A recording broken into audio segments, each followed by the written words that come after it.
went to school in the suburbs. You know, I was 5 years old. And, you know, I was born in Detroit when I was 5 years old. And Lodge Expressway took the house. So I moved. My parents moved to Illinois, Quinton, the suburbs.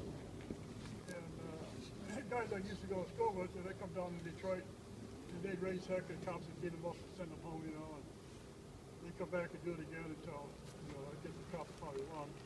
And because of the media, they talked about all the negative things about Detroit, and spoke it into existence. And guys that went to school, they're afraid to come down here. You know, they listen to the media.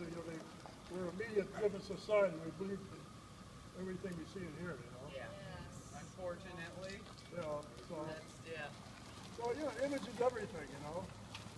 For the longest time, I had this suburban attitude of like people in Detroit are untouchable, even though I'm living in the world's largest abandoned building, right?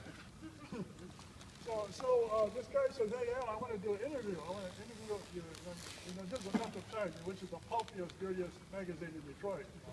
Because they got all kinds of alternate things going on that they advertise. But that's not for me to judge. But they, it was blogger John, Detroit blogger John. I said, well, John, what's this about? And I'm thinking about all this here. You really want to come over here and talk to me about this? He said, well, I really want to focus on the human element.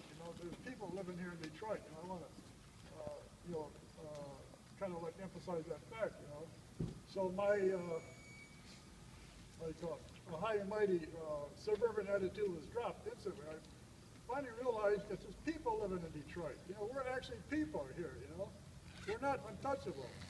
So, that kind of like left an attitude soft in my heart,